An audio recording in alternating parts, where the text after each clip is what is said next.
Hello students, beta in this video we are going to discuss the working of PN junction diode. PN junction diode ਕਿਵੇਂ ਕੰਮ ਕਰਦਾ ਹੈ ਉਹਦੀ working explain ਕਰ ਰਿਹਾ ਮੈਂ। ਠੀਕ ਹੈ, ਧਿਆਨ ਨਾਲ ਸਮਝ ਲਿਓ। ਬੇਸਿਕ ਚੀਜ਼ ਹੈ ਬੇਟਾ, ਜੇ ਬੇਸਿਕ ਚੀਜ਼ ਆਉਂਦੀ ਹੈ ਤਾਂ ਅੱਗੇ ਸਾਰੇ ਟੌਪਿਕਸ ਈਜ਼ੀਲੀ ਕਲੀਅਰ ਹੋ ਜਾਣਗੇ। ਕਲੀਅਰ। PN ਜੰਕਸ਼ਨ ਡਾਇਡ ਨੂੰ ਅਸੀਂ ਦੋ ਤਰੀਕਿਆਂ ਨਾਲ ਯੂਜ਼ ਕਰ ਸਕਦੇ ਹਾਂ, ਉਸ ਤੋਂ ਦੋ ਤਰੀਕਿਆਂ ਨਾਲ ਕੰਮ ਲੈ ਸਕਦੇ ਹਾਂ। PN junction diode is used in two ways. ਇੱਕ ਤਾਂ ਅਸੀਂ ਉਹਦੀ ਫੋਰਵਰਡ ਬਾਇਸਿੰਗ ਕਰ ਸਕਦੇ ਹਾਂ, ਫੋਰਵਰਡ ਬਾਇਸਿੰਗ। ਇੱਕ ਅਸੀਂ ਉਹਦੀ ਰਿਵਰਸ ਬਾਇਸਿੰਗ ਕਰ ਸਕਦੇ ਹਾਂ।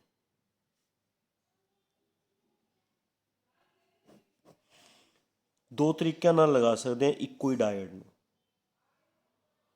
ਓਕੇ, PN ਜੰਕਸ਼ਨ ਜਿਹੜਾ ਇੱਕ ਡਾਇਡ ਹੈ ਉਸ ਨੂੰ ਅਸੀਂ ਦੋ ਮੈਥਡਸ ਨਾਲ ਲਗਾ ਸਕਦੇ ਹਾਂ ਸਰਕਿਟ 'ਚ। ਇੱਕ ਮੈਥਡ ਨਾਲ ਲਗਾਵਾਂਗੇ ਤਾਂ it is known as forward biasing, ਦੂਸਰੇ ਮੈਥਡ ਨਾਲ ਲਗਾਵਾਂਗੇ ਤਾਂ it is known as reverse ਬਾਇਸਿੰਗ।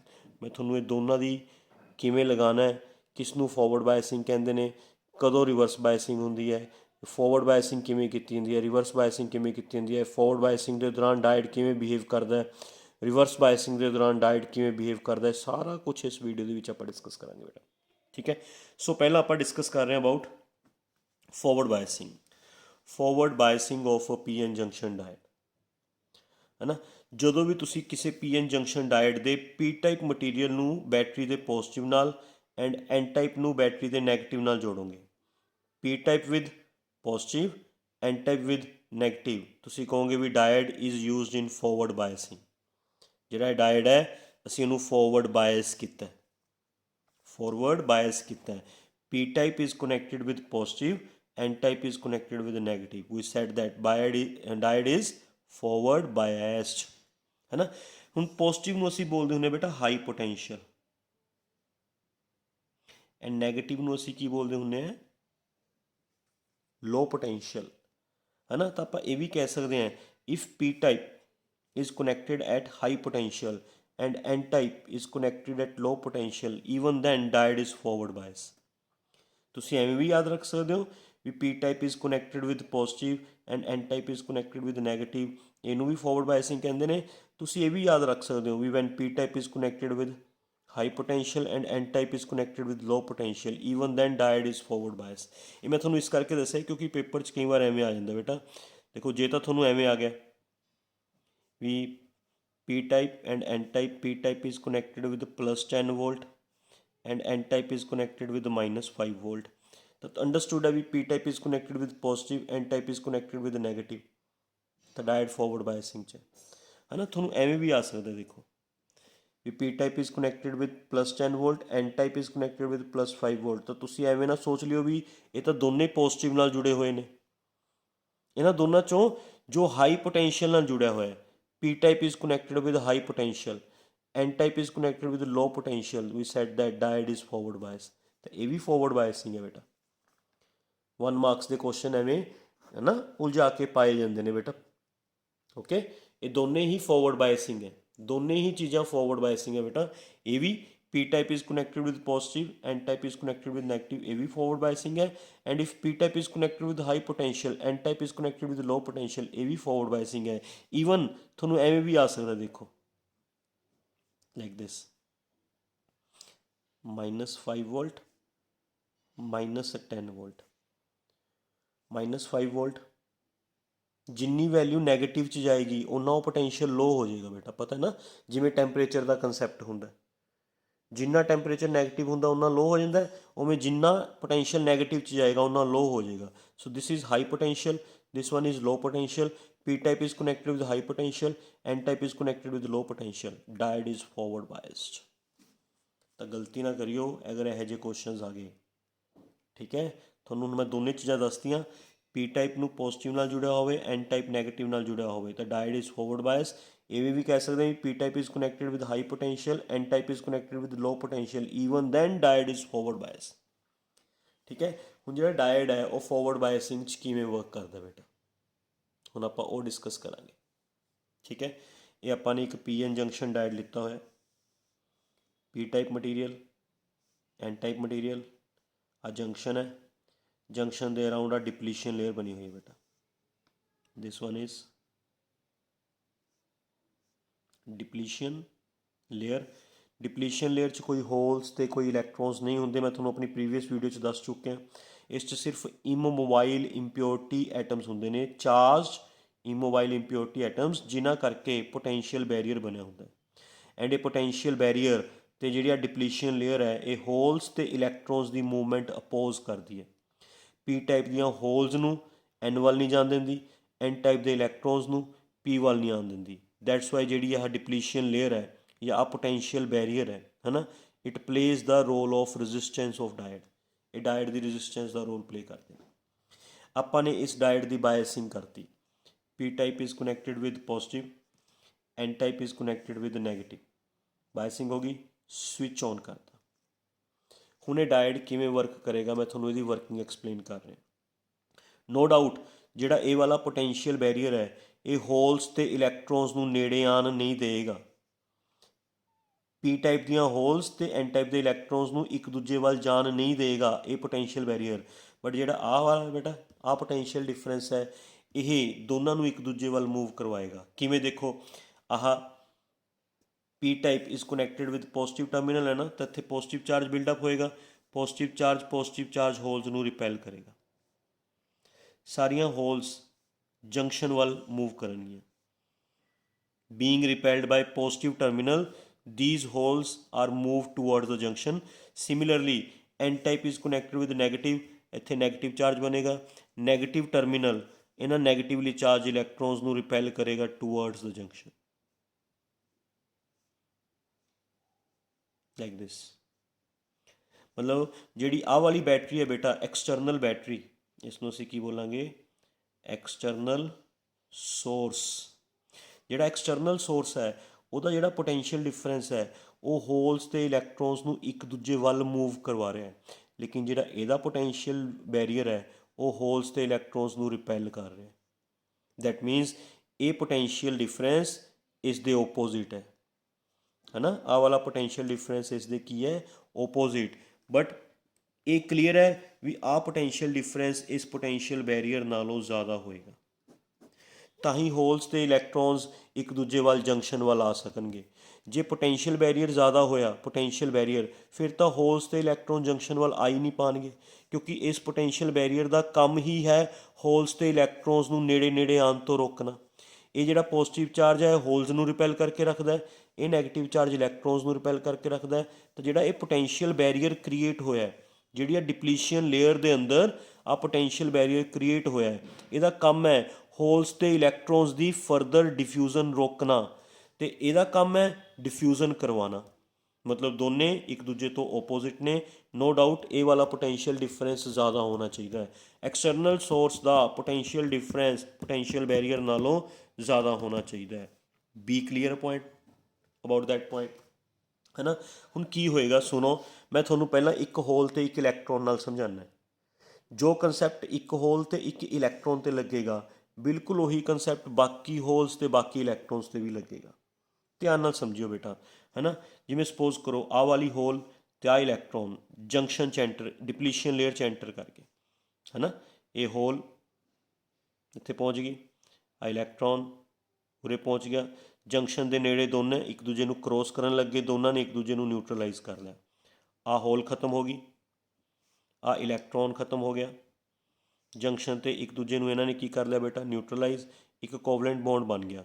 ਜਿਸ ਟਾਈਮ 'ਤੇ ਉਰੇ ਕੋਵਲੈਂਟ ਬੌਂਡ ਬਣੇਗਾ, ਜਿਸ ਟਾਈਮ 'ਤੇ ਉਰੇ ਕੋਵਲੈਂਟ ਬੌਂਡ ਬਣੇਗਾ ਐਟ ਦਾ ਸੇਮ ਟਾਈਮ ਜਿੱਧਰ ਬੈਟਰੀ ਦਾ ਪੋਜ਼ੀਟਿਵ ਟਰਮੀਨਲ ਜੁੜਿਆ ਹੋਇਆ, ਜਿੱਧਰ ਬੈਟਰੀ ਦਾ ਪੋਜ਼ੀਟਿਵ ਟਰਮੀਨਲ ਜੁੜਿਆ ਹੋਇਆ ਉੱਧਰੋਂ ਇੱਕ ਕੋਵਲੈਂਟ ਬੌਂਡ ਬ੍ਰੇਕ ਹੋ ਜਾਏਗਾ ਐਟ ਦਾ ਸੇਮ ਟਾਈਮ। ਇੱਥੇ ਕੋਵਲੈਂਟ ਬੌਂਡ ਬਣ ਜਾਏਗਾ। ਦੇਖੋ ਇੱਕ ਹੋਲ ਖਤਮ ਹੋ ਗਈ, ਇੱਕ ਇਲੈਕਟ੍ਰੋਨ ਖਤਮ ਹੋ ਗਿਆ, ਦੋਨਾਂ ਨੇ ਇੱਕ ਦੂਜੇ ਨੂੰ ਨਿਊਟਰਲਾਈਜ਼ ਕਰ ਲਿਆ, ਇੱਕ ਬੌਂਡ ਬਣ ਗਿਆ। ਐਟ ਦਾ ਸੇਮ ਟਾਈਮ ਉੱਧਰੋਂ ਬੌਂਡ ਟੁੱਟੇਗਾ, ਇੱਕ ਹੋਲ ਕ੍ਰੀਏਟ ਹੋਏਗੀ, ਇੱਕ ਇਲੈਕਟ੍ਰੋਨ ਪ੍ਰੋਡਿਊਸ ਹੋਏਗਾ। ਇਲੈਕਟ੍ਰੋਨ ਨੂੰ ਇਹ ਪੋਜ਼ੀਟਿਵ ਟਰਮੀਨਲ ਗ੍ਰੈਬ ਕਰ ਲਏਗਾ, ਐਂਡ ਹੋਲ ਅੱਗੇ ਨੂੰ ਮੂਵ ਕਰਨਾ ਸਟਾਰਟ ਕਰ ਦੇਗੀ। ਠੀਕ ਹੈ, ਇਸ ਇਲੈਕਟ੍ਰੋਨ ਨੂੰ ਇਹ ਪੋਜ਼ਿਟਿਵ ਟਰਮੀਨਲ ਬੇਟਾ ਗ੍ਰੈਬ ਕਰ ਲੇਗਾ। ਇੱਥੋਂ ਦੇਖੋ ਹੈ ਨਾ, ਇਹ ਇੱਕ ਇਲੈਕਟ੍ਰੋਨ ਪੋਜ਼ਿਟਿਵ ਟਰਮੀਨਲ ਨੇ ਗ੍ਰੈਬ ਕਰ ਲਿਆ। At the same time negative terminal ਇੱਕ ਇਲੈਕਟ੍ਰੋਨ ਰਿਲੀਜ਼ ਕਰੇਗਾ ਬੇਟਾ। At the same time negative terminal ਇੱਕ ਇਲੈਕਟ੍ਰੋਨ ਰਿਲੀਜ਼ ਕਰੇਗਾ। ਉਹ ਇਲੈਕਟ੍ਰੋਨ ਇਸ ਨੈਗੇਟਿਵ ਟਰਮੀਨਲ ਦੇ ਵਿੱਚੋਂ ਇੱਥੋਂ ਐਂਟਰ ਹੋ ਜਾਏਗਾ ਬੇਟਾ। ਜਿਹੜਾ ਹੋਲ ਖਤਮ ਹੋਇਆ ਸੀ ਉਹ ਹੋਲ ਦੁਆਰ ਤੋਂ ਬਣ ਗਿਆ। ਜਿਹੜਾ ਹੋਲ ਖਤਮ ਹੋਇਆ ਸੀ ਉਹ ਹੋਲ ਦੁਆਰ ਤੋਂ ਬਣ ਗਿਆ। ਜਿਹੜਾ ਇਲੈਕਟ੍ਰੋਨ ਖਤਮ ਹੋਇਆ ਸੀ ਉਹ ਇਲੈਕਟ੍ਰੋਨ ਦੁਆਰ ਤੋਂ ਆ ਗਿਆ। ਜਿਹੜਾ ਇੱਕ ਕੋਵਲੈਂਟ ਬੌਂਡ ਟੁੱਟਿਆ ਸੀ ਉਹ ਇੱਕ ਕੋਵਲੈਂਟ ਬੌਂਡ ਦੁਆਰ ਤੋਂ ਬਣ ਗਿਆ। ਐਂਡ ਸਰਕਿਟ 'ਚ ਇੱਕ ਇਲੈਕਟ੍ਰੋਨ ਕਾਰਨ ਕਰੰਟ ਫਲੋ ਹੋ ਗਿਆ। ਬੇਟਾ ਬੈਟਰੀ ਦੇ ਪੋਜ਼ਿਟਿਵ ਅਤੇ ਨੈਗੇਟਿਵ ਟਰਮੀਨਲ ਦਾ ਤਾਂ ਕੰਮ ਤੁਹਾਨੂੰ ਪਤਾ ਹੀ ਹੋਏਗਾ। ਪੋਜ਼ਿਟਿਵ ਟਰਮੀਨਲ ਹੁੰਦਾ ਇਹ ਇਲੈਕਟ੍ਰੋਨਸ ਗ੍ਰੈਬ ਕਰਦਾ ਹੁੰਦਾ, ਕਿਉਂਕਿ ਇਸ ਕੋਲ ਇਲੈਕਟ੍ਰੋਨਸ ਦੀ ਕਮੀ ਹੁੰਦੀ ਹੈ, ਤਾਂ ਹੀ ਤਾਂ ਇਹਨੂੰ ਪੋਜ਼ਿਟਿਵ ਟਰਮੀਨਲ ਕਹਿੰਦੇ ਨੇ। ਬੈਟਰੀ ਦੇ ਪੋਜ਼ਿਟਿਵ ਟਰਮੀਨਲ ਨੂੰ ਪੋਜ਼ਿਟਿਵ ਕਿਉਂ ਕਹਿੰਦੇ ਨੇ? ਕਿਉਂਕਿ ਇਸ ਕੋਲ ਇਲੈਕਟ੍ਰੋਨਸ ਦੀ ਕਮੀ ਹੁੰਦੀ ਹੈ, ਇਹ ਇਲੈਕਟ੍ਰੋਨਸ ਖਿੱਚਦਾ ਹੈ। ਇਹਨੂੰ ਨੈਗੇਟਿਵ ਟਰਮੀਨਲ ਇਸ ਕਰਕੇ ਕਹਿੰਦੇ ਨੇ ਕਿਉਂਕਿ ਇਸ ਕੋਲ ਇਲੈਕਟ੍ਰੋਨਸ ਜ਼ਿਆਦਾ ਨੇ, ਇਹ ਇਲੈਕਟ੍ਰੋਨਸ ਪ੍ਰੋਵਾਈਡ ਕਰਦਾ ਹੈ। ਐਵੇਂ ਕਦੇ ਵੀ ਨਹੀਂ ਹੁੰਦਾ ਵੀ ਬੈਟਰੀ ਦਾ ਪੋਜ਼ਿਟਿਵ ਟਰਮੀਨਲ ਖਿੱਚ 10 ਇਲੈਕਟ੍ਰੋਨਸ ਰਿਹਾ, ਪ੍ਰੋਵਾਈਡ ਇੱਕ ਇਲੈਕਟ੍ਰੋਨ ਕਰ ਰਿਹਾ। ਨੋ, ਨੈਵਰ। ਜਿੰਨੇ ਇਲੈਕਟ੍ਰੋਨਸ ਪੋਜ਼ਿਟਿਵ ਟਰਮੀਨਲ ਗ੍ਰੈਬ ਕਰੇਗਾ ਓਨੇ ਹੀ ਇਲੈਕਟ੍ਰੋਨਸ ਨੈਗੇਟਿਵ ਟਰਮੀਨਲ ਪ੍ਰੋਵਾਈਡ ਕਰੇਗਾ, ਨਾ ਇੱਕ ਘੱਟ ਨਾ ਇੱਕ ਜ਼ਿਆਦਾ। ਇਹ ਪੁਆਇੰਟ ਮਾਈਂਡ 'ਚੋਂ ਕੱਢ ਦਿਓ। ਕਈ ਸਟੂਡੈਂਟਸ ਦੇ ਮਾਈਂਡ 'ਚ ਇਹ ਪੁਆਇੰਟ ਹੁੰਦਾ ਵੀ ਨੈਗੇਟਿਵ ਟਰਮੀਨਲ ਹੈ ਨਾ, ਵੀ ਪੋਜ਼ਿਟਿਵ ਟਰਮੀਨਲ ਤਾਂ ਇਲੈਕਟ੍ਰੋਨ ਖਿੱਚ ਲੇਗਾ, ਨੈਗੇਟਿਵ ਟਰਮੀਨਲ ਇਲੈਕਟ੍ਰੋਨ ਨਹੀਂ ਦੇਗਾ। Not possible. ਜਿੰਨੇ ਇਲੈਕਟ੍ਰੋਨਸ ਇਹ ਪੋਜ਼ਿਟਿਵ ਟਰਮੀਨਲ ਖਿੱਚੇਗਾ ਓਨੇ ਹੀ ਇਲੈਕਟ੍ਰੋਨਸ ਇਹ ਨੈਗੇਟਿਵ ਟਰਮੀਨਲ ਪ੍ਰੋਵਾਈਡ ਕਰ ਦੇਗਾ। ਇਹ ਕੰਮ ਹੁੰਦਾ ਬੈਟਰੀ ਦਾ ਬੇਟਾ। ਪੋਜ਼ਿਟਿਵ ਟਰਮੀਨਲਸ ਇਲੈਕਟ੍ਰੋਨਸ ਖਿੱਚੀ ਜਾਂਦਾ ਹੁੰਦਾ, ਨੈਗੇਟਿਵ ਟਰਮੀਨਲਸ ਇਲੈਕਟ੍ਰੋਨਸ ਦੇਈ ਜਾਂਦਾ ਹੁੰਦਾ। ਐਂਡ ਇਕੁਅਲ ਅਮਾਊਂਟ 'ਚ, ਨਾ ਇੱਕ ਘੱਟ ਨਾ ਇੱਕ ਵੱਧ, ਹੈ ਨਾ। ਤਾਂ ਬੇਟਾ ਜਿਹੜਾ ਇੱਥੇ ਦੇਖੋ ਹੋਲ ਖਤਮ ਹੋਇਆ ਸੀ, ਇਲੈਕਟ੍ਰੋਨ ਖਤਮ ਹੋਇਆ ਸੀ, ਉਹ ਹੋਲ ਅਤੇ ਇਲੈਕਟ੍ਰੋਨ ਦੁਆਰ ਤੋਂ ਆ ਗਏ। ਜਿਹੜਾ ਬੌਂਡ ਬਣਿਆ ਸੀ ਉਹ ਬੌਂਡ ਟੁੱਟ ਗਿਆ ਐਂਡ ਇੱਕ ਸਰਕਿਟ 'ਚ ਇੱਕ ਇਲੈਕਟ੍ਰੋਨ ਫਲੋ ਹੋ ਗਿਆ। ਤਾਂ ਜੋ ਕੰਸੈਪਟ ਮੈਂ ਤੁਹਾਨੂੰ ਇੱਕ ਇਲੈਕਟ੍ਰੋਨ ਨਾਲ ਸਮਝਾਇਆ ਹੈ ਉਹ ਕੰਸੈਪਟ ਹੁਣ 10 ਇਲੈਕਟ੍ਰੋਨਸ ਨਾਲ ਸਮਝੋ। ਇੱਧਰੋਂ 10 ਹੋਲਸ ਐਂਡ 10 ਇਲੈਕਟ੍ਰੋਨਸ ਜੰਕਸ਼ਨ 'ਤੇ ਆ ਗਏ। ਕਿੰਨੇ ਕਿੰਨੇ ਬੇਟਾ? 10 ਹੋਲਸ ਐਂਡ 10 ਇਲੈਕਟ੍ਰੋਨਸ। ਉਹ 10 ਹੋਲਸ ਐਂਡ 10 ਇਲੈਕਟ੍ਰੋਨਸ ਆਪਸ 'ਚ ਨਿਊਟਰਲਾਈਜ਼ ਹੋ ਜਾਣਗੇ, 10 ਕੋਵਲੈਂਟ ਬੌਂਡ ਬਣ ਜਾਣਗੇ। ਜਿੰਨੇ ਇੱਥੇ ਕੋਵਲੈਂਟ ਬੌਂਡ ਬਣਨਗੇ ਨਾਲ ਦੀ ਨਾਲ ਜਿੱਧਰ ਬੈਟਰੀ ਦਾ ਪੋਜ਼ਿਟਿਵ ਟਰਮੀਨਲ ਜੁੜਿਆ ਹੋਇਆ ਉੱਧਰੋਂ ਓਨੇ ਕੋਵਲੈਂਟ ਬੌਂਡ ਟੁੱਟ ਜਾਣਗੇ। ਬੇਟਾ ਇੱਥੇ ਕਿੰਨੇ ਕੋਵਲੈਂਟ ਬੌਂਡ ਬਣੇ ਸੀਗੇ? 10। ਨਾਲ ਦੀ ਨਾਲ ਇੱਧਰੋਂ 10 ਕੋਵਲੈਂਟ ਬੌਂਡ ਟੁੱਟ ਜਾਣਗੇ, 10 ਹੋਲਸ ਬਣ ਜਾਣਗੇ, 10 ਇਲੈਕਟ੍ਰੋਨਸ ਬਣ ਜਾਣਗੇ। 10 ਇਲੈਕਟ੍ਰੋਨਸ ਨੂੰ ਪੋਜ਼ਿਟਿਵ ਟਰਮੀਨਲ ਗ੍ਰੈਬ ਕਰ ਲੇਗਾ, ਹੈ ਨਾ। ਐਂਡ 10 ਇਲੈਕਟ੍ਰੋਨਸ ਨੂੰ ਇਹ ਨੈਗੇਟਿਵ ਟਰਮੀਨਲ, ਆਹ ਵਾਲਾ ਨੈਗੇਟਿਵ ਟਰਮੀਨਲ ਰਿਲੀਜ਼ ਕਰ ਦੇਗਾ। ਉਹ 10 ਇਲੈਕਟ੍ਰੋਨਸ ਇਹਦੇ ਅੰਦਰ ਐਂਟਰ ਕਰ ਜਾਣਗੇ। ਕਿੰਨੇ ਇਲੈਕਟ੍ਰੋਨਸ ਖਤਮ ਹੋਏ ਸੀ? 10। ਉਹ 10 ਇਲੈਕਟ੍ਰੋਨਸ ਦੁਆਰ ਤੋਂ ਆ ਗਏ। ਕਿੰਨੇ ਹੋਲਸ ਖਤਮ ਹੋਏ ਸੀ? 10। 10 ਹੋਲਸ ਦੁਆਰ ਤੋਂ ਬਣ ਗਏ, ਹੈ ਨਾ। ਐਂਡ 10 ਬੌਂਡਸ ਬਣੇ ਸੀ, 10 ਹੀ ਬੌਂਡ ਟੁੱਟ ਗਏ ਐਂਡ 10 ਇਲੈਕਟ੍ਰੋਨਸ ਕਾਰਨ ਕਰੰਟ ਫਲੋ ਹੋ ਗਿਆ। ਤਾਂ ਹੁਣ ਜਨਰਲਾਈਜ਼ ਕਰੋ ਵੀ ਫੋਰਵਰਡ ਬਾਇਸਿੰਗ ਦੇ ਦੌਰਾਨ ਜੰਕਸ਼ਨ ਦੇ ਉੱਪਰ ਜਿੰਨੇ ਹੋਲਸ ਅਤੇ ਜਿੰਨੇ ਇਲੈਕਟ੍ਰੋਨਸ ਨਿਊਟਰਲਾਈਜ਼ ਹੋਣਗੇ, ਜਿੰਨੇ ਹੋਲਸ ਅਤੇ ਜਿੰਨੇ ਇਲੈਕਟ੍ਰੋਨਸ ਨਿਊਟਰਲਾਈਜ਼ ਹੋਣਗੇ ਓਨੇ ਕੋਵਲੈਂਟ ਬੌਂਡ ਬਣਨਗੇ। ਜਿੰਨੇ ਕੋਵਲੈਂਟ ਬੌਂਡ ਬਣਨਗੇ ਨਾਲ ਦੀ ਨਾਲ ਓਨੇ ਇੱਧਰੋਂ ਕੋਵਲੈਂਟ ਬੌਂਡ ਟੁੱਟ ਜਾਣਗੇ। ਜਿੰਨੇ ਹੋਲਸ ਖਤਮ ਹੋਏ ਸੀ ਓਨੇ ਹੋਲਸ ਦੁਆਰ ਤੋਂ ਬਣ ਗਏ। ਓਨੇ ਇਲੈਕਟ੍ਰੋਨਸ ਨੂੰ ਪੋਜ਼ਿਟਿਵ ਟਰਮੀਨਲ ਨੇ ਗ੍ਰੈਬ ਕਰ ਲਿਆ, ਇੱਧਰੋਂ ਨੈਗੇਟਿਵ ਟਰਮੀਨਲ ਨੇ ਉਹ ਇਲੈਕਟ੍ਰੋਨਸ ਰਿਲੀਜ਼ ਕਰਤੇ।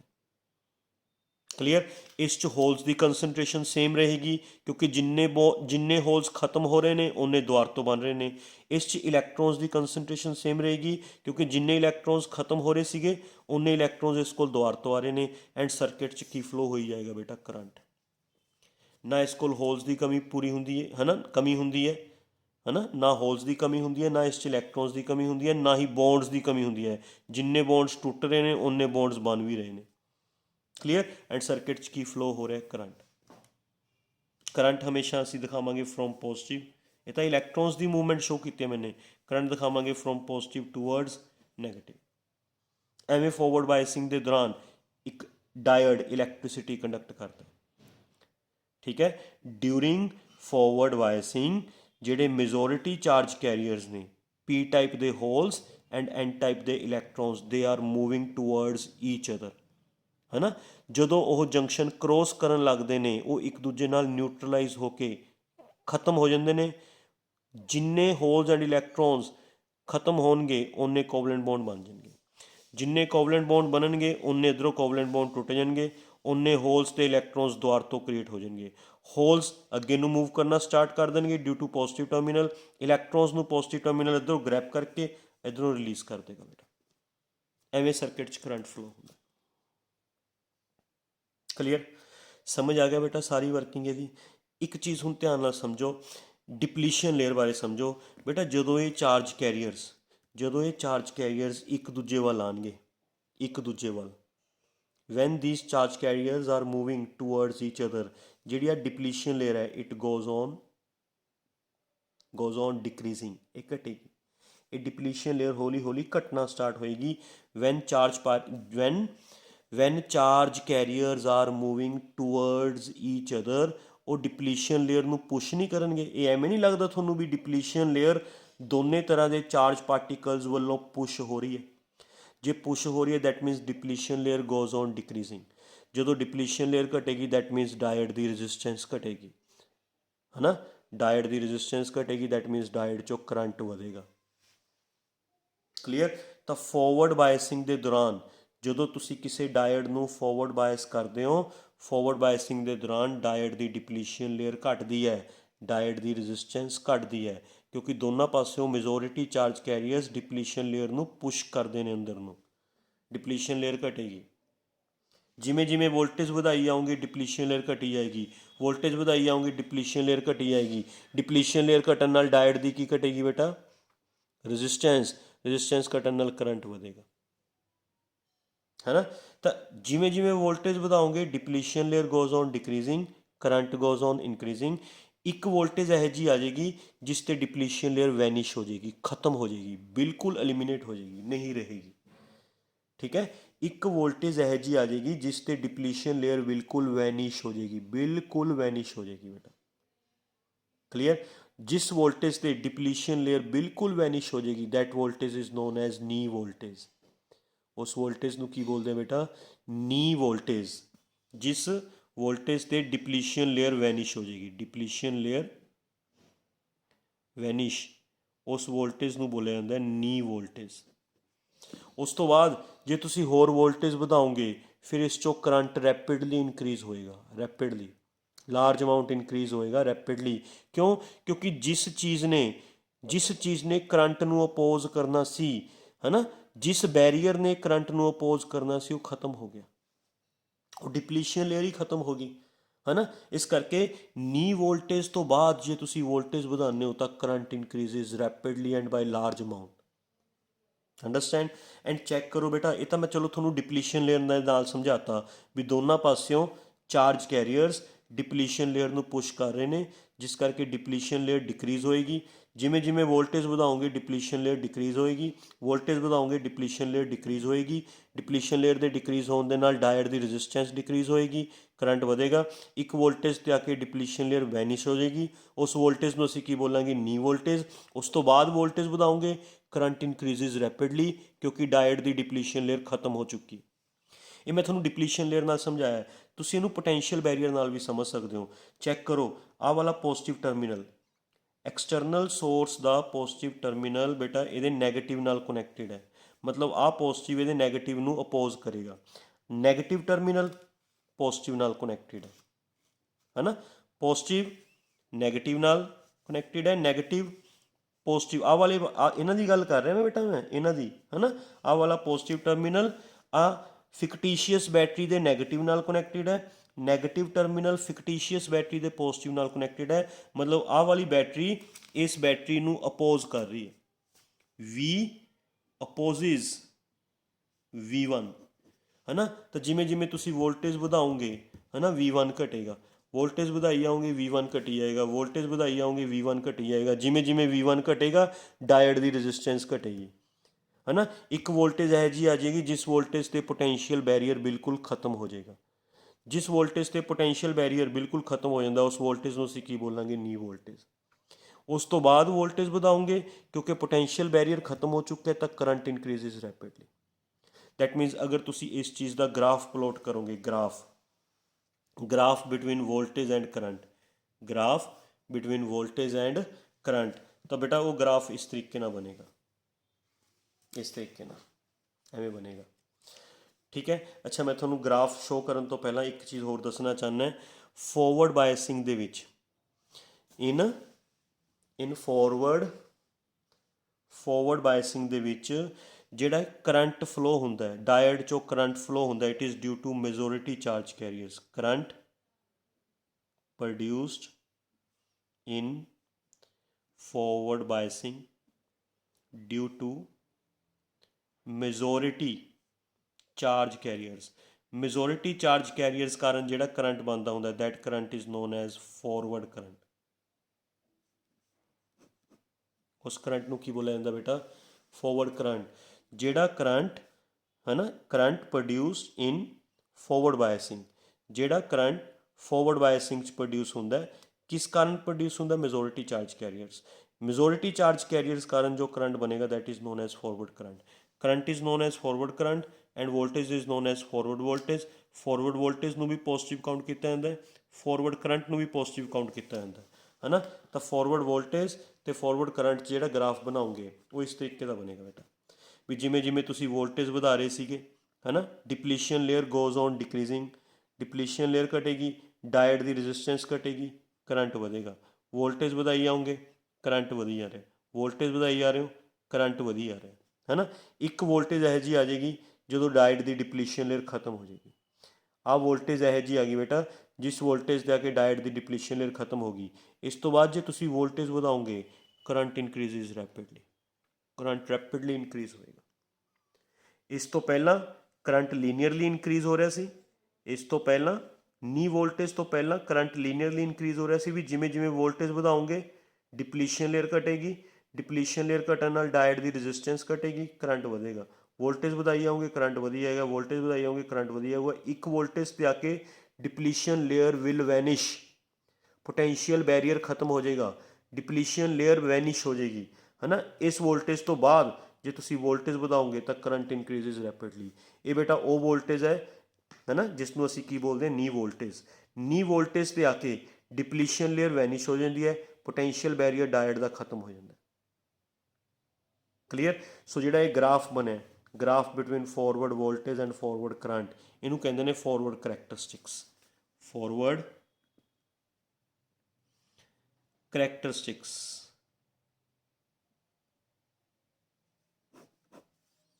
Forward characteristics, it is a graph between forward voltage and forward current। forward characteristics ਵਾਸਤੇ ਆਪਾਂ ਆਹ ਵਾਲਾ ਸਰਕਿਟ ਲਗਾਵਾਂਗੇ। ਕੁਝ ਖਾਸ ਨਹੀਂ ਹੈ ਸਰਕਿਟ 'ਚ, ਸੇਮ ਆਹੀ ਜਿਹੜਾ ਮੈਂ ਉੱਪਰ ਪੜ੍ਹਾਇਆ ਨਾ ਤੁਹਾਨੂੰ, ਪੀ ਐਨ ਜੰਕਸ਼ਨ ਡਾਇਡ ਹੈ ਨਾ, ਇਹ ਪੀ ਐਨ ਜੰਕਸ਼ਨ ਡਾਇਡ ਹੀ ਹੈ ਬੇਟਾ, ਪੀ ਟਾਈਪ ਐਨ ਟਾਈਪ ਹੈ ਨਾ। ਦਿਸ ਵਨ ਇਜ਼ ਬੈਟਰੀ ਸਵਿਚ, ਇਹ ਹੈਗਾ ਰਿਓਸਟੈਟ, ਵੋਲਟਮੀਟਰ, ਐਮਮੀਟਰ, ਮਿਲੀ ਐਮਮੀਟਰ ਹੈ ਕਿਉਂਕਿ ਪੀ ਐਨ ਜੰਕਸ਼ਨ ਡਾਇਡ ਸੈਮੀ ਕੰਡਕਟਰ ਹੈ ਨਾ ਬੇਟਾ। ਇਸ 'ਚ ਕੰਡਕਟਰ ਜਿੰਨਾ ਕਰੰਟ ਤਾਂ ਬਣਨਾ ਹੀ ਨਹੀਂ, ਕੰਡਕਟਰਸ 'ਚ ਕਰੰਟ ਜ਼ਿਆਦਾ ਬਣਦਾ ਹੁੰਦਾ, ਕੰਡਕਟਰਸ 'ਚ ਕਰੰਟ ਜ਼ਿਆਦਾ ਬਣਦਾ ਹੁੰਦਾ, ਇਸ ਕਰਕੇ ਉਹਨੂੰ ਮੇਜ਼ਰ ਕਰਨ ਵਾਸਤੇ ਅਸੀਂ ਯੂਜ਼ ਕਰਦੇ ਹੁੰਦੇ ਐਮ ਮੀਟਰ। ਇਹ ਸੈਮੀ ਕੰਡਕਟਰਸ ਤੋਂ ਬਣੇ ਤਾਂ ਘੱਟ ਕਰੰਟ ਬਣੇਗਾ, ਤਾਂ ਇਸ ਨੂੰ ਮੇਜ਼ਰ ਕਰਨ ਵਾਸਤੇ ਐਮ ਮੀਟਰ ਨਹੀਂ ਕੀ ਲਗਾਇਆ, ਮਿਲੀ ਐਮੀਟਰ। ਠੀਕ ਹੈ, ਐਮ ਮੀਟਰ ਹਮੇਸ਼ਾ ਕਿਸ 'ਚ ਲੱਗਦਾ ਹੁੰਦਾ, ਸੀਰੀਜ਼ 'ਚ, ਤਾਂ ਮਿਲੀ ਐਮੀਟਰ ਵੀ ਕਿਸ 'ਚ ਲਾਇਆ ਬੇਟਾ, ਸੀਰੀਜ਼। ਵੋਲਟਮੀਟਰ ਕਿਸ 'ਚ ਲੱਗਦਾ ਹੁੰਦਾ, ਪੈਰਲਰ 'ਚ, ਤਾਂ ਵੋਲਟਮੀਟਰ ਪੈਰਲਰ 'ਚ ਲਗਾਇਆ। ਪੀ ਟਾਈਪ ਚੈੱਕ ਕਰੋ, P type is connected with positive and N type is connected with negative. Diode ਨੂੰ ਫੋਰਵਰਡ ਬਾਇਸ ਕੀਤਾ ਹੋਇਆ, ਇਹਦੀ ਵੋਲਟੇਜ ਮੇਜ਼ਰ ਕਰਨ ਵਾਸਤੇ ਵੋਲਟਮੀਟਰ ਲਗਾਇਆ, ਇਸ 'ਚੋਂ ਕਿੰਨਾ ਕਰੰਟ ਫਲੋ ਕਰੇਗਾ ਉਸ ਨੂੰ ਮੇਜ਼ਰ ਕਰਨ ਵਾਸਤੇ ਐਮਮੀਟਰ ਲਗਾਇਆ। ਰਿਓਸਟੈਟ ਦੀ ਹੈਲਪ ਦੇ ਨਾਲ ਅਸੀਂ ਇਹਨਾਂ ਦੋਨਾਂ ਦੀ ਰੀਡਿੰਗਸ ਕੀ ਕਰ ਸਕਦੇ ਹਾਂ, ਚੇਂਜ। ਜਿਵੇਂ ਜਿਵੇਂ ਵੋਲਟੇਜ ਵਧਾਓਗੇ, ਜਿਵੇਂ ਜਿਵੇਂ ਵੋਲਟੇਜ ਵਧਾਓਗੇ ਇਹਦੀ ਡਿਪਲੀਸ਼ਨ ਲੇਅਰ ਘਟੇਗੀ, ਕਰੰਟ ਵਧੇਗਾ। ਵੋਲਟੇਜ ਵਧਾਈ ਜਾਓਗੇ, ਡਿਪਲੀਸ਼ਨ ਲੇਅਰ ਘਟੀ ਜਾਏਗੀ, ਕਰੰਟ ਵਧੀ ਜਾਏਗਾ। ਇੱਕ ਵੋਲਟੇਜ 'ਤੇ ਆ ਕੇ ਇਹਦੀ ਡਿਪਲੀਸ਼ਨ ਲੇਅਰ ਖਤਮ ਹੋ ਜਾਏਗੀ, ਵੈਨਿਸ਼ ਹੋ ਜਾਏਗੀ, that voltage is known as ਨੀ ਵੋਲਟੇਜ। ਉਸ ਤੋਂ ਬਾਅਦ ਜੇ ਤੁਸੀਂ ਥੋੜ੍ਹੀ ਜਿਹੀ ਵੋਲਟੇਜ ਵਧਾਓਗੇ ਇਹਦੀ ਰੀਡਿੰਗ ਜ਼ਿਆਦਾ ਵਧੇਗੀ, ਥੋੜ੍ਹੀ ਜਿਹੀ ਵੋਲਟੇਜ ਵਧਾਉਣ ਨਾਲ ਇਹਦੀ ਰੀਡਿੰਗ ਜ਼ਿਆਦਾ ਵਧੇਗੀ, ਕਰੰਟ ਇਨਕਰੀਜ਼ਿਜ਼ ਰੈਪਿਡਲੀ। ਇਸ ਚੀਜ਼ ਦਾ ਗ੍ਰਾਫ ਇੱਧਰ ਬਣਾਤਾ ਬੇਟਾ, ਇਸੇ ਚੀਜ਼ ਆ ਸਰਕਿਟ ਦਾ ਗ੍ਰਾਫ ਇੱਧਰ ਬਣਾਤਾ। ਇਹ ਫੋਰਵਰਡ ਕਰੈਕਟਰਿਸਟਿਕਸ ਹੈ, ਫੋਰਵਰਡ ਬਾਇਸਿੰਗ ਦੀਆਂ ਫੋਰਵਰਡ ਕਰੈਕਟਰਿਸਟਿਕਸ। ਠੀਕ ਹੈ, ਤਾਂ ਫੋਰਵਰਡ ਬਾਇਸਿੰਗ ਬਾਰੇ ਮੈਂ ਤੁਹਾਨੂੰ ਫਾਈਨਲੀ ਇਹ ਕਨਕਲੂਡ ਕਰ ਰਿਹਾ ਵੀ ਫੋਰਵਰਡ ਬਾਇਸਿੰਗ ਦੇ ਵਿੱਚ ਜਿਹੜਾ ਕਰੰਟ ਪ੍ਰੋਡਿਊਸ ਹੁੰਦਾ ਹੈ ਇਸ ਨੂੰ ਇਹ ਮੈਜੋਰਿਟੀ ਚਾਰਜ ਕੈਰੀਅਰਸ ਕਾਰਨ ਪ੍ਰੋਡਿਊਸ ਹੁੰਦਾ ਹੈ। ਮੈਜੋਰਿਟੀ ਚਾਰਜ ਕੈਰੀਅਰ ਗਿਣਤੀ 'ਚ ਜ਼ਿਆਦਾ ਹੁੰਦੇ ਨੇ, ਇਸ ਕਰਕੇ ਇਸ ਕਰੰਟ ਦੀ ਵੈਲਿਊ ਜ਼ਿਆਦਾ ਹੁੰਦੀ ਹੈ, ਜਿਸ ਨੂੰ ਮੇਜ਼ਰ ਕਰਨ ਵਾਸਤੇ ਅਸੀਂ ਮਿਲੀ ਐਮੀਟਰ ਯੂਜ਼ ਕਰਾਂਗੇ। मेजोरिटी चार्ज कैरियर्स की गिनती ज़्यादा होंगी है, इस करके एक करंट भी ज़्यादा होएगा। इसनूं मेजर करने वास्ते असीं की यूज़ करांगे, मिली एमीटर। फॉरवर्ड बायसिंग का सर्किट हो गया बेटा, है ना। ये फॉरवर्ड बायसिंग का ग्राफ हो गया। फॉरवर्ड बायसिंग की थोनों वर्किंग समझाती भी किमें किमें फॉरवर्ड बायसिंग दे विच, है ना, फॉरवर्ड बायसिंग दे विच किमें एक पीएन जंक्शन डायोड वर्क करता है ना। जी एक्सटर्नल बैटरी है ना, ये डिप्लीशन लेयर नूं अपोज करती है। एक्सटर्नल बैटरी पोटेंशियल बैरीयर नूं अपोज करती है इन फॉरवर्ड बायसिंग। इस करके है ना, ये जी एक्सटर्नल बैटरी है ये रजिस्टेंस घटाती है। जिमें जिमें तुसी वोल्टेज बढ़ाओगे ये रजिस्टेंस घटूगी, समझ गए, क्योंकि एक्सटर्नल बैटरी ये डिप्लीशन लेयर तो ये पोटेंशियल बैरीयर नूं अपोज करती है बेटा, oppose. Okay, so this is all about forward biasing, है ना। Now we come to reverse biasing. किस तरह ने बेटा रिवर्स बायसिंग ते reverse biasing of P N junction diode किसनूं कहंदे ने, ਜਦੋਂ ਅਸੀਂ डायोड पुट्ठा लगाया ਹੋਵੇ, when means P type is connected with negative and N type is connected with positive. पुट्ठे लगे होन P with negative and with positive, we said that diode is in reverse biasing. या P with low potential, negative is known as low potential ना बेटा, so P with low potential and N with high potential, then also we said that diode is in reverse biasing। reverse biasing च की होएगा सुनो बेटा, समझ आ गया ना सारा। P type with negative, N type with positive, reverse biasing। या P type is connected with low potential, N type is connected with high potential, reverse biasing। ठीक है, हुण मैं तुहानूं दस रहा रिवर्स बायसिंग दे विच पी एन जंक्शन डायोड की वर्किंग। हुण आ देखो, P type is connected with negative, N type is connected with positive, है ना। तो बेटा पी वाली साइड नैगेटिव नाल कनैक्टेड है, तो इत्थे नैगेटिव टर्मिनल कारण ये होल्स अट्रैक्ट होणगियां नैगेटिव वाल, नैगेटिव वाल ये होल्स अट्रैक्ट होणगियां सारियां, है ना। एंड पॉजिटिव टर्मिनल इधर कनैक्टेड है, इस करके पॉजिटिव टर्मिनल इलैक्ट्रॉन्स नूं अट्रैक्ट करेगा। ठीक है, फॉरवर्ड बायसिंग की हुंदा सी, फॉरवर्ड बायसिंग की हुंदा सी बेटा, majority charge carriers are moving towards the junction. Junction ते पहुँच के वो मीट करते सी, कुछ कोवलेंट बॉन्ड बनते सी, कुछ कोवलेंट बॉन्ड टुटते सी, होल्स एंड इलैक्ट्रॉन्स क्रिएट होंदे सी। इलैक्ट्रॉन्स ग्रैप करके पॉजिटिव टर्मिनल नैगेटिव टर्मिनल वाल छड्ड दिंदा सी, है ना। बट इस दे विच बेटा जिहड़े मेजोरिटी चार्ज कैरियर्स हैं, मेजोरिटी चार्ज कैरियर्स दे are moving away from each other.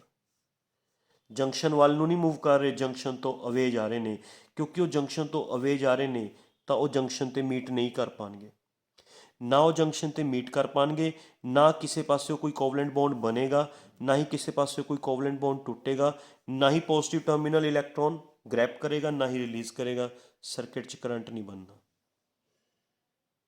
Majority charge in reverse biasing, in reverse biasing majority charge carriers are moving away from each other, away from the junction। इस करके no covalent bond is formed, no covalent bond is break, ना कोई covalent bond बनेगा, ना ही कोई covalent bond टूटेगा, ना ही ये पॉजिटिव टर्मिनल इलेक्ट्रॉन ग्रैप करेगा, ना ही इधरों रिलीज करेगा, कोई करंट नहीं बनना क्योंकि अवे जा रहे हैं। ठीक है, हाँ बेटा, मेजोरिटी चार्ज कैरियर्स कारण कोई करंट नहीं बनना, मेजोरिटी चार्ज कैरियर्स कारण कोई करंट नहीं बनना। बट थोनों पता है भी पी टाइप मटीरियल च माइनॉरिटी चार्ज कैरियर्स ते एन टाइप मटीरियल च हुंदे ने ना minority charge carriers. P type च माइनॉरिटी चार्ज कैरियर्स किहड़े होणगे, इलैक्ट्रॉन्स। एन टाइप मटीरियल च माइनॉरिटी चार्ज कैरियर्स किहड़े होणगे, होल्स। गिनती च घट होणगे।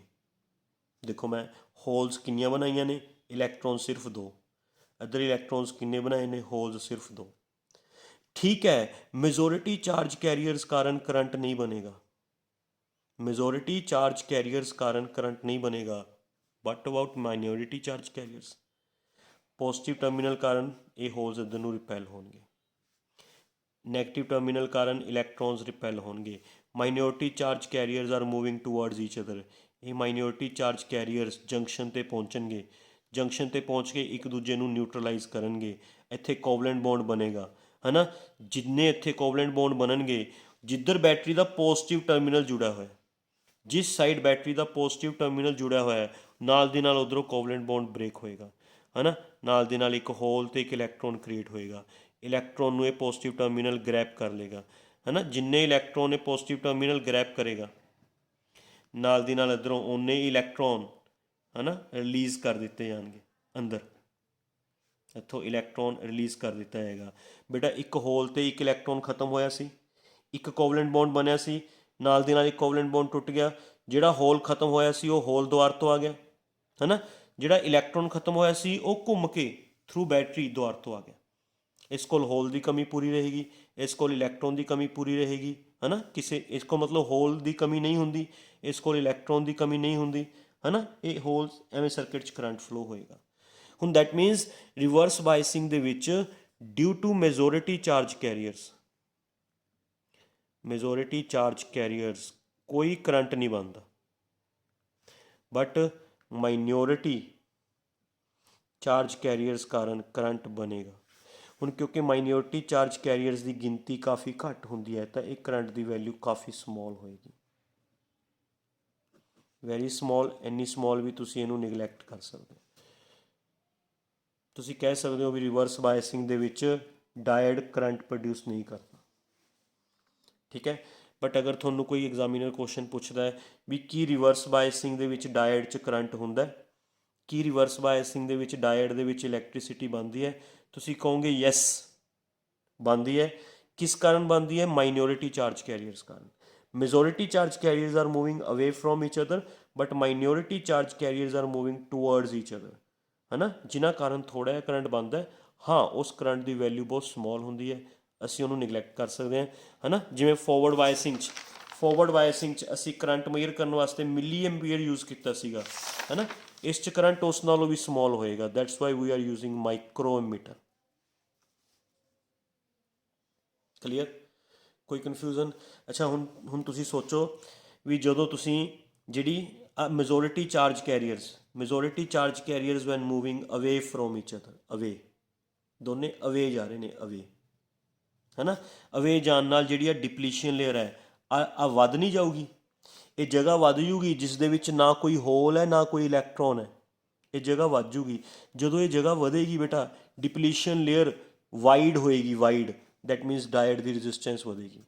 ਜਿਵੇਂ ਜਿਵੇਂ ਓਹਮਜ਼ ਲਾ ਹੁੰਦਾ ਨਾ V = IR, ਤੁਸੀਂ ਜਿਵੇਂ ਜਿਵੇਂ ਵੋਲਟੇਜ ਇਨਕਰੀਜ਼ ਕਰੋਗੇ, ਹੈ ਨਾ, ਜਿਵੇਂ ਜਿਵੇਂ ਤੁਸੀਂ ਵੋਲਟੇਜ ਕੀ ਕਰੋਗੇ ਇਨਕਰੀਜ਼, ਡਾਇਡ ਦੀ ਡਿਪਲੀਸ਼ਨ ਲੇਅਰ ਵਧੇਗੀ, ਰੈਜ਼ਿਸਟੈਂਸ ਇਨਕਰੀਜ਼ ਹੋਏਗੀ, ਕਰੰਟ ਆਲਮੋਸਟ ਰਿਮੇਨਸ ਕੌਂਸਟੈਂਟ। ਜਿੰਨਾ ਕੁ ਕਰੰਟ ਹੈ ਚਾਹੇ ਉਹ ਵੈਰੀ ਸਮੋਲ ਕਰੰਟ ਹੈ, ਚਾਹੇ ਉਹ ਕਰੰਟ ਬਹੁਤ ਸਮੋਲ ਹੈ, ਬਟ ਉਹ ਕਰੰਟ ਕੌਂਸਟੈਂਟ ਰਹੇਗਾ, ਆਲਮੋਸਟ ਕੌਂਸਟੈਂਟ ਰਹੇਗਾ। ਤੁਸੀਂ ਵੋਲਟੇਜ ਵਧਾਓਗੇ, ਵੋਲਟੇਜ ਵਧਾਉਣ ਨਾਲ ਕੀ ਵਧੀ ਜਾਏਗੀ? ਡਾਇਡ ਦੀ ਰੈਜ਼ਿਸਟੈਂਸ ਵਧੀ ਜਾਏਗੀ, ਹੈ ਨਾ। ਮੈਂ ਤੁਹਾਨੂੰ ਪੋਟੈਂਸ਼ੀਅਲ ਬੈਰੀਅਰ ਦੇ ਨਾਲ ਵੀ ਸਮਝਾ ਦਿੰਦਾ। ਨਾ ਉਹ ਚੈੱਕ ਕਰੋ, ਆ ਜਿਹੜੀ ਨੈਗੇਟਿਵ ਇੰਪਿਓਰਟੀ ਆਈਟਮਸ ਹੈ ਇਹ ਨੈਗੇਟਿਵ ਨਾਲ ਕਨੈਕਟਿਡ ਹੈ, ਮਤਲਬ ਫਿਕਟੀਸ਼ੀਅਸ ਬੈਟਰੀ ਦਾ ਨੈਗੇਟਿਵ ਟਰਮੀਨਲ, ਇਮੈਜਨਰੀ ਬੈਟਰੀ ਦਾ ਨੈਗੇਟਿਵ ਟਰਮੀਨਲ ਨੈਗੇਟਿਵ ਨਾਲ ਕਨੈਕਟਿਡ ਹੈ, ਪੋਜ਼ਿਟਿਵ ਟਰਮੀਨਲ ਪੋਜ਼ਿਟਿਵ ਨਾਲ ਕਨੈਕਟਿਡ ਹੈ। ਦੈਟ ਮੀਨਸ ਜਿਹੜਾ V ਹੈ ਨਾ, ਇਹ ਉਹਨੂੰ ਸਪੋਰਟ ਕਰੇਗਾ, ਸਪੋਰਟਸ V1। ਫੋਰਵਰਡ ਬਾਇਸਿੰਗ 'ਚ V1 ਨੂੰ ਅਪੋਜ਼ ਕਰਦਾ ਸੀ, ਉਹਨੂੰ ਘਟਾਉਂਦਾ ਸੀ। ਇੱਥੇ ਜਿਹੜਾ V ਹੈ ਉਹ V1 ਨੂੰ ਸਪੋਰਟ ਕਰੇਗਾ। ਹੁਣ ਜਿਵੇਂ V ਵਧਾਓਗੇ, ਹੈ ਨਾ, ਪੋਟੈਂਸ਼ੀਅਲ ਬੈਰੀਅਰ ਵਧੇਗਾ ਤਾਂ ਡਾਇਡ ਦੀ ਰੈਜ਼ਿਸਟੈਂਸ ਵਧੇਗੀ, V ਵਧਾਈ ਜਾਓਗੇ ਰੈਜ਼ਿਸਟੈਂਸ ਵਧੀ ਜਾਊਗੀ, V ਵਧਾਈ ਜਾਓਗੇ ਰੈਜ਼ਿਸਟੈਂਸ ਵਧੀ ਜਾਏਗੀ, ਕਰੰਟ ਰਿਮੇਨਸ ਕੌਂਸਟੈਂਟ। ਕਲੀਅਰ? ਇਸ ਚੀਜ਼ ਦਾ ਗ੍ਰਾਫ ਆ ਬਣਾਤਾ ਬੇਟਾ ਇੱਥੇ, ਠੀਕ ਹੈ ਬੇਟਾ। ਜਿਵੇਂ ਤੁਸੀਂ ਮੈਜੋਰਿਟੀ ਚਾਰਜ ਕੈਰੀਅਰਸ ਕਾਰਨ ਜਿਹੜਾ ਕਰੰਟ ਬਣਦਾ ਹੁੰਦਾ ਉਹਨੂੰ ਫੋਰਵਰਡ ਕਰੰਟ ਕਹਿੰਦੇ ਹੁੰਦੇ ਹੋ। ਮੈਜੋਰਿਟੀ ਚਾਰਜ ਕੈਰੀਅਰਸ ਕਾਰਨ ਜੋ ਕਰੰਟ ਬਣਦਾ ਹੁੰਦਾ that is known as forward current. Similarly minority charge carriers ਕਾਰਨ ਜੋ ਕਰੰਟ ਬਣੇਗਾ ਰਿਵਰਸ ਕਰੰਟ ਹੋਏਗਾ। ਰਿਵਰਸ ਵੋਲਟੇਜ ਨੂੰ ਰਿਵਰਸ ਵੋਲਟੇਜ ਬੋਲਾਂਗੇ, ਕਰੰਟ ਨੂੰ ਰਿਵਰਸ ਕਰੰਟ ਬੋਲਾਂਗੇ, reverse current. Clear? Reverse voltage ਵੀ ਨੈਗੇਟਿਵ ਲਿੱਤੀ ਜਾਂਦੀ ਹੈ, ਰਿਵਰਸ ਕਰੰਟ ਵੀ ਨੈਗੇਟਿਵ ਲਿੱਤਾ ਜਾਂਦਾ ਹੈ। ਇਸ ਕਰਕੇ ਇਹਦਾ ਗ੍ਰਾਫ ਮੈਨੇ ਥਰਡ ਕੁਆਡਰੈਂਟ 'ਚ ਬਣਾਇਆ, ਰਿਵਰਸ ਵੋਲਟੇਜ, ਰਿਵਰਸ ਕਰੰਟ, ਠੀਕ ਹੈ। ਵੀ ਜਦੋਂ ਤੁਸੀਂ ਕਿਸੇ ਡਾਇਡ ਨੂੰ ਰਿਵਰਸ ਬਾਇਸ ਕਰਦੇ ਹੋ ਤਾਂ ਥੋੜ੍ਹੀ ਜਿਹੀ ਵੋਲਟੇਜ ਵਧਾਉਣ ਨਾਲ ਕਰੰਟ ਸਟਾਰਟਿੰਗ 'ਚ ਤਾਂ ਵੱਧਦਾ, ਉਸ ਤੋਂ ਬਾਅਦ ਤੁਸੀਂ ਵੋਲਟੇਜ ਵਧਾਈ ਜਾਓਗੇ, ਕਰੰਟ ਆਲਮੋਸਟ ਰਿਮੇਨਸ ਕੌਂਸਟੈਂਟ, ਵੋਲਟੇਜ ਵਧਾਈ ਜਾਓ, ਕਰੰਟ ਆਲਮੋਸਟ ਰਿਮੇਨਸ ਕੌਂਸਟੈਂਟ, ਵੋਲਟੇਜ ਵਧਾਈ ਜਾਓ, ਕਰੰਟ ਆਲਮੋਸਟ ਰਿਮੇਨਸ ਕੌਂਸਟੈਂਟ। ਵਾਈ? ਕਿਉਂਕਿ ਵੋਲਟੇਜ ਦੇ ਇਨਕਰੀਜ਼ ਹੋਣ ਨਾਲ, ਵੋਲਟੇਜ ਦੇ ਇਨਕਰੀਜ਼ ਹੋਣ ਨਾਲ ਡਾਇਡ ਦੀ ਰੈਜ਼ਿਸਟੈਂਸ ਇਨਕਰੀਜ਼ ਹੋਏਗੀ, ਕਰੰਟ ਆਲਮੋਸਟ ਰਿਮੇਨਸ ਕੌਨਸਟੈਂਟ। ਕਰੰਟ ਤਾਂ ਕੌਨਸਟੈਂਟ ਜਿਹਾ ਹੀ ਰਹੇਗਾ, ਕਰੰਟ ਨਹੀਂ ਵਧੇਗਾ, ਕਰੰਟ ਆਲਮੋਸਟ ਰਿਮੇਨਸ ਕੌਨਸਟੈਂਟ। ਐਂਡ ਇਹ ਕਰੰਟ ਕਿਹਨਾਂ ਕਾਰਨ ਹੈ ਬੇਟਾ? ਇਹ ਕਰੰਟ ਮਾਈਨੋਰਿਟੀ ਚਾਰਜ ਕੈਰੀਅਰਸ ਕਾਰਨ। ਠੀਕ ਹੈ। ਫਿਰ ਇੱਕ ਵੋਲਟੇਜ ਇਹੋ ਜਿਹੀ ਆਉਂਦੀ ਹੈ ਬੇਟਾ, ਇੱਕ ਵੋਲਟੇਜ ਇਹੋ ਜਿਹੀ ਆਉਂਦੀ ਹੈ ਜਿਸ ਵੋਲਟੇਜ 'ਤੇ ਆ ਕੇ ਡਾਇਡ 'ਚੋਂ ਕਰੰਟ ਲਾਰਜ ਅਮਾਊਂਟ ਆਫ ਵੱਧਦਾ, large amount of current increases rapidly, ਹੈ ਨਾ। ਇਸ ਕਰੰਟ ਦੇ ਵਧਣ ਕਾਰਨ ਡਾਇਡ 'ਚ ਹੀਟ ਪ੍ਰੋਡਿਊਸ ਹੁੰਦੀ ਹੈ। ਕਰੰਟ ਇੰਨਾ ਜ਼ਿਆਦਾ ਵੱਧਦਾ ਹੈ ਵੀ ਇੰਨੀ ਜ਼ਿਆਦਾ ਹੀਟ ਦਾ ਫਾਰਮੂਲਾ ਹੁੰਦਾ ਨਾ ਬੇਟਾ, ਤੁਸੀਂ ਯੂਨਿਟ ਸੈਕਿੰਡ 'ਚ ਪੜ੍ਹਿਆ ਹੋਇਆ I²RT। ਕਰੰਟ, ਇਸ ਲਾਰਜ ਅਮਾਊਂਟ ਆਫ ਕਰੰਟ ਕਾਰਨ ਡਾਇਡ ਬਰਨ ਹੋ ਜਾਂਦਾ, ਬ੍ਰੇਕਅਪ ਹੋ ਜਾਂਦਾ। ਤੁਸੀਂ ਇਸ ਵੋਲਟੇਜ ਨੂੰ ਦੈਟਸ ਵਾਈ ਕੀ ਬੋਲਦੇ ਆ? Breakdown voltage. ਬ੍ਰੇਕਡਾਊਨ ਵੋਲਟੇਜ ਉਹ ਵੋਲਟੇਜ ਹੈ ਬੇਟਾ, ਬ੍ਰੇਕਡਾਊਨ ਵੋਲਟੇਜ ਉਹ ਵੋਲਟੇਜ ਹੈ ਜਿਹੜੀ ਰਿਵਰਸ ਬਾਇਸਿੰਗ 'ਚ ਯੂਜ਼ ਹੁੰਦੀ ਹੈ ਨਾ। ਅਤੇ ਇਸ ਵੋਲਟੇਜ 'ਤੇ ਆ ਕੇ ਡਾਇਡ 'ਚੋਂ ਲਾਰਜ ਅਮਾਊਂਟ ਆਫ ਕਰੰਟ ਵੱਧਦਾ ਹੈ, ਜਿਸ ਲਾਰਜ ਅਮਾਊਂਟ ਆਫ ਕਰੰਟ ਦੇ ਕਾਰਨ large amount of heat produce ਹੁੰਦੀ ਹੈ ਐਂਡ ਡਾਇਡ ਬਰਨ ਹੋ ਜਾਂਦਾ ਹੈ, ਫੁੱਕ ਜਾਂਦਾ ਹੈ, ਮੱਚ ਜਾਂਦਾ ਹੈ, ਦੁਬਾਰਾ ਤੋਂ ਯੂਜ਼ ਕਰਨ ਦੇ ਕਾਬਿਲ ਨਹੀਂ ਰਹਿੰਦਾ, ਹੈ ਨਾ। ਫਿਰ ਤੁਹਾਨੂੰ ਨਵਾਂ ਹੀ ਲਿਆ ਕੇ ਲਾਉਣਾ ਪਏਗਾ, ਉਹ ਰਿਪੇਅਰੇਬਲ ਨਹੀਂ ਹੁੰਦੇ ਡਾਇਡਸ, ਫੁੱਕ ਜਾਂਦੇ। ਇੱਕ ਵਾਰੀ ਡਾਇਡ ਫੁੱਕ ਗਿਆ ਤਾਂ ਤੁਹਾਨੂੰ ਨਵਾਂ ਲਿਆ ਕੇ ਲਾਉਣਾ ਪਏਗਾ। ਇਹ ਲਾਰਜ ਅਮਾਊਂਟ ਆਫ ਕਰੰਟ ਕਿਉਂ ਪ੍ਰੋਡਿਊਸ ਹੁੰਦਾ? ਹੁਣ ਸੁਣੋ, ਹੈ ਨਾ। ਜਿਵੇਂ ਜਿਵੇਂ ਤੁਸੀਂ ਆਹ ਵੋਲਟੇਜ ਵਧਾ ਰਹੇ ਸੀਗੇ ਬੇਟਾ, ਆਹ ਵੋਲਟੇਜ ਵਧਾ ਰਹੇ ਸੀ, depletion layer goes on increasing. Depletion layer 'ਚ ਜਿਹੜੇ ਬੌਂਡਸ ਬਣੇ ਹੁੰਦੇ ਨੇ, ਬੌਂਡਸ, ਹੈ ਨਾ, between silicon atoms, between impurity atoms, ਜਿਹੜੇ ਬੌਂਡਸ ਬਣੇ ਹੁੰਦੇ ਨੇ, ਹੈ ਨਾ। ਜਦੋਂ ਡਿਪਲੀਸ਼ਨ ਲੇਅਰ ਵਾਈਡ ਹੋਏਗੀ ਬੇਟਾ, ਇਹ ਬੌਂਡਸ 'ਤੇ ਨਾ ਬਾਹਰ ਨੂੰ ਫੋਰਸ ਲੱਗੇਗੀ, ਇਹ ਬੌਂਡਸ ਸਟ੍ਰੈਚ ਹੋਣਗੇ, ਹੈ ਨਾ। ਜਿਹੜੇ ਆ ਬੌਂਡਸ ਹੈ ਨਾ, ਇਹ ਸਟ੍ਰੈਚ ਹੋਣਗੇ। ਜਿੰਨੀ ਤੁਸੀਂ ਵੋਲਟੇਜ ਵਧਾਓਗੇ, ਜਿੰਨੀ ਵੋਲਟੇਜ ਵਧਾਓਗੇ ਉਨੀ ਡਿਪਲੀਸ਼ਨ ਲੇਅਰ ਵਾਈਡ ਹੋਏਗੀ, ਜਿਸ ਕਾਰਨ ਬੌਂਡ ਉਨੇ ਹੀ ਜ਼ਿਆਦਾ ਸਟ੍ਰੈਚ ਹੋਣਗੇ, ਹੈ ਨਾ। ਹਰ ਬੌਂਡ ਦੀ ਸਟ੍ਰੈਚ ਹੋਣ ਦੀ ਇੱਕ ਲਿਮਿਟ ਹੁੰਦੀ ਹੈ, ਇੱਕ ਲਿਮਿਟ ਤੋਂ ਬਾਅਦ ਇਹ ਸਾਰੇ ਬੌਂਡਸ ਬ੍ਰੇਕ ਹੋਣਗੇ, ਹੈ ਨਾ। ਮਤਲਬ ਜਦੋਂ ਅਸੀਂ ਇੱਕ ਵੋਲਟੇਜ 'ਤੇ ਆ ਗਏ, ਕਿਹੜੀ ਵੋਲਟੇਜ 'ਤੇ ਆ ਗਏ ਬੇਟਾ? ਬ੍ਰੇਕਡਾਊਨ ਵੋਲਟੇਜ 'ਤੇ ਆ ਗਏ। ਬ੍ਰੇਕਡਾਊਨ ਵੋਲਟੇਜ 'ਤੇ ਆ ਕੇ ਡਿਪਲੀਸ਼ਨ ਲੇਅਰ ਦੇ ਜਿਹੜੇ ਆ ਬਹੁਤ ਸਾਰੇ ਕੋਵਲੈਂਟ ਬੌਂਡਸ ਹੈ, ਇਹ ਸਡਨਲੀ ਬ੍ਰੇਕ ਹੁੰਦੇ ਨੇ। ਸਡਨਲੀ ਬ੍ਰੇਕ ਹੋਣਾ, ਇਹਨੂੰ ਬੋਲਦੇ ਨੇ avalanche breakdown. Avalanche breakdown, avalanche breakdown ਹੁੰਦਾ ਹੈ ਨਾ, large number of covalent bonds ਦਾ ਸਡਨਲੀ ਟੁੱਟਣਾ। ਇਹ ਡਿਪਲੀਸ਼ਨ ਲੇਅਰ 'ਚ ਬਹੁਤ ਸਾਰੇ ਕੋਵਲੈਂਟ ਬੌਂਡਸ ਸਡਨਲੀ ਟੁੱਟਣਗੇ, ਐਵਲੈਂਚੇ ਬ੍ਰੇਕਡਾਊਨ ਹੋਏਗਾ। ਉਹਨਾਂ ਬੌਂਡਸ ਦੇ ਟੁੱਟਣ ਕਾਰਨ, ਹੈ ਨਾ, ਬਹੁਤ ਸਾਰੇ ਹੋਲਸ ਐਂਡ ਇਲੈਕਟ੍ਰੋਨਸ ਪ੍ਰੋਡਿਊਸ ਹੋਣਗੇ। ਉਹਨਾਂ ਇਲੈਕਟ੍ਰੋਨਸ ਐਂਡ ਹੋਲਸ ਕਾਰਨ ਬਹੁਤ large amount of current produce ਹੋਏਗਾ। ਉਸ ਕਰੰਟ ਦੇ ਹੀਟਿੰਗ ਇਫੈਕਟ ਕਾਰਨ ਡਾਇਡ ਬਰਨ ਹੋ ਜਾਏਗਾ। ਦੈਟਸ ਵਾਈ ਇਸ ਵੋਲਟੇਜ ਨੂੰ ਬ੍ਰੇਕਡਾਊਨ ਵੋਲਟੇਜ ਕਿਹਾ ਜਾਂਦਾ ਹੈ। ਇਸ ਕਰਕੇ ਜਦੋਂ ਵੀ ਤੁਸੀਂ ਡਾਇਡ ਨੂੰ ਰਿਵਰਸ ਬਾਇਸਿੰਗ 'ਚ ਯੂਜ਼ ਕਰਨਾ ਹੈ ਤਾਂ ਬ੍ਰੇਕਡਾਊਨ ਵੋਲਟੇਜ ਤੋਂ ਘੱਟ ਵੋਲਟੇਜ 'ਤੇ ਯੂਜ਼ ਕਰਨਾ ਹੈ, ਕਿਉਂਕਿ ਇੱਕ ਵਾਰੀ ਤੁਸੀਂ ਬ੍ਰੇਕਡਾਊਨ ਵੋਲਟੇਜ 'ਤੇ ਪਹੁੰਚ ਗਏ, ਇੱਕ ਵਾਰੀ ਤੁਸੀਂ ਬ੍ਰੇਕਡਾਊਨ ਵੋਲਟੇਜ ਨੂੰ ਕ੍ਰੋਸ ਕਰ ਲਿਆ, ਡਾਇਡ ਬਰਨ ਹੋ ਜਾਏਗਾ, ਯੂਜ਼ੇਬਲ ਨਹੀਂ ਰਹੇਗਾ। ਕਲੀਅਰ? ਤਾਂ ਜਦੋਂ ਬੇਟਾ ਤੁਸੀਂ ਡਾਇਡ ਨੂੰ ਫੋਰਵਰਡ ਬਾਇਸ ਕਰਦੇ ਸੀਗੇ, ਫੋਰਵਰਡ ਬਾਇਸ, ਤਾਂ ਵੋਲਟੇਜ ਇਨਕਰੀਜ਼ ਹੋਣ ਨਾਲ ਕਰੰਟ ਇਨਕਰੀਜ਼ ਹੁੰਦਾ ਸੀ। ਇੱਕ ਵੋਲਟੇਜ ਤੋਂ ਬਾਅਦ ਡਿਪਲੀਸ਼ਨ ਲੇਅਰ ਵੈਨਿਸ਼ ਹੋ ਜਾਂਦੀ ਸੀ, ਕਰੰਟ ਇਨਕਰੀਜ਼ਿਜ਼ ਰੈਪਿਡਲੀ। ਬਟ ਇਸ ਦੇ ਵਿੱਚ ਵੋਲਟੇਜ, ਜਦੋਂ ਤੁਸੀਂ ਡਾਇਡ ਨੂੰ ਰਿਵਰਸ ਬਾਇਸ ਕੀਤਾ, ਜਦੋਂ ਡਾਇਡ ਨੂੰ ਰਿਵਰਸ ਬਾਇਸ ਕੀਤਾ ਹੈ, ਰਿਵਰਸ ਬਾਇਸਿੰਗ ਦੇ ਵਿੱਚ ਵੋਲਟੇਜ ਵਧਾਉਣ ਨਾਲ ਜਿਹੜੀ ਐਕਸਟਰਨਲ ਸੋਰਸ ਦੀ ਵੋਲਟੇਜ ਹੈ ਉਹ ਡਿਪਲੀਸ਼ਨ ਲੇਅਰ ਨੂੰ ਸਪੋਰਟ ਕਰਦੀ ਹੈ, ਪੋਟੈਂਸ਼ੀਅਲ ਬੈਰੀਅਰ ਨੂੰ ਸਪੋਰਟ ਕਰਦੀ ਹੈ, ਇਸ ਕਰਕੇ ਡਿਪਲੀਸ਼ਨ ਲੇਅਰ ਵੱਧਦੀ ਹੈ। ਡਿਪਲੀਸ਼ਨ ਲੇਅਰ ਦੇ ਵਧਣ ਨਾਲ ਡਾਇਡ ਦੀ ਰੈਜ਼ਿਸਟੈਂਸ ਵਧੇਗੀ, ਵੋਲਟੇਜ ਵਧਾਈ ਜਾਓਗੇ, ਰੈਜ਼ਿਸਟੈਂਸ ਵਧੀ ਜਾਏਗੀ, current almost remains constant. But breakdown voltage 'ਤੇ ਆ ਕੇ ਉਹ ਡਾਇਡ ਬ੍ਰੇਕਡਾਊਨ ਹੋ ਜਾਏਗਾ, ਬਰਨ ਹੋ ਜਾਏਗਾ, ਕਿਉਂਕਿ ਉਸ ਦੇ ਵਿੱਚ ਡਿਪਲੀਸ਼ਨ ਲੇਅਰ ਦੇ ਅੰਦਰ large number of covalent bonds the breaking ਹੋਏਗੀ, ਐਵਲੈਂਚੇ ਬ੍ਰੇਕਡਾਊਨ ਹੋਏਗਾ। ਠੀਕ ਹੈ ਬੇਟਾ? ਤਾਂ ਜਿਹੜਾ ਇਹ ਗ੍ਰਾਫ ਬਣਿਆ, ਇਸ ਗ੍ਰਾਫ ਨੂੰ ਅਸੀਂ ਬੋਲਾਂਗੇ reverse characteristics. Reverse characteristics, graph between forward voltage and forward current is known as forward characteristics, and graph between reverse voltage and reverse current is known as reverse characteristics। बेटा forward characteristics वास्ते आ circuit है, यही बनाया सी ना circuit. Reverse characteristics कुछ नहीं करना, died उल्टा दो, मिलीमीटर की जगह माइक्रोमीटर यूज करना, है ना। तो डायड उल्टाता बेटा, N type is now connected with positive, P type is connected with negative, and millimetre की जगह माइक्रोमीटर यूज करना है, क्योंकि वाई, क्योंकि ਇਸ 'ਚ ਜਿਹੜਾ ਕਰੰਟ ਪ੍ਰੋਡਿਊਸ ਹੋਏਗਾ ਉਹ ਮਾਈਨੋਰਿਟੀ ਚਾਰਜ ਕੈਰੀਅਰਸ ਕਾਰਨ ਪ੍ਰੋਡਿਊਸ ਹੋ ਰਿਹਾ, ਜਿਹਦੀ ਕੁਆਂਟਿਟੀ ਬਹੁਤ ਸਮਾਲ ਹੁੰਦੀ ਹੈ, ਈਵਨ ਨਿਗਲੈਕਟ ਹੁੰਦੀ ਹੈ। ਠੀਕ ਹੈ, ਤਾਂ ਫਾਈਨਲ ਕੰਕਲੂਜਨ ਇਹ ਨਿਕਲਿਆ ਬੇਟਾ, ਸੁਣੋ, ਫੋਰਵਰਡ ਬਾਇਸਿੰਗ, ਜਦੋਂ ਤੁਸੀਂ ਕਿਸੇ ਡਾਇਟ ਦੀ ਫੋਰਵਰਡ ਬਾਇਸਿੰਗ ਕਰਦੇ ਹੋ ਉਹਦੀ ਰੈਜ਼ਿਸਟੈਂਸ ਡਿਕਰੀਜ਼ ਹੁੰਦੀ ਹੈ, ਐਂਡ ਜਦੋਂ ਤੁਸੀਂ ਕਿਸੇ ਡਾਇਟ ਦੀ ਰਿਵਰਸ ਬਾਇਸਿੰਗ ਕਰਦੇ ਹੋ ਉਹਦੀ ਰੈਜ਼ਿਸਟੈਂਸ ਇਨਕਰੀਜ਼ ਹੁੰਦੀ ਹੈ। ਅਗਰ ਕਿਸੇ ਡਾਇਟ ਦੀ ਫੋਰਵਰਡ ਬਾਇਸਿੰਗ ਦੀ ਰੈਜ਼ਿਸਟੈਂਸ 1 ਹੈ ਫੋਰਵਰਡ ਬਾਇਸਿੰਗ, ਤਾਂ ਬੇਟਾ ਰਿਵਰਸ ਬਾਇਸਿੰਗ 'ਚ ਉਹਦੀ ਰੈਜ਼ਿਸਟੈਂਸ 10⁻⁶ ਓਹਮ ਤੱਕ ਹੁੰਦੀ ਹੈ। ਇੰਨਾ ਫਰਕ ਹੁੰਦਾ ਹੈ। ਇਸੇ ਕਰਕੇ ਕਿਹਾ ਜਾਂਦਾ ਹੈ ਵੀ ਜਦੋਂ ਤੁਸੀਂ ਕਿਸੇ ਡਾਇਟ ਨੂੰ ਫੋਰਵਰਡ ਬਾਇਸ ਕਰਦੇ ਹੋ, ਇਟ ਕੰਡਕਟ ਇਲੈਕਟ੍ਰੀਸਿਟੀ ਕੰਡਕਟ ਕਰਦਾ ਕਿਉਂਕਿ ਉਹਦੀ ਰੈਜ਼ਿਸਟੈਂਸ ਬਹੁਤ ਘੱਟ ਹੁੰਦੀ ਹੈ।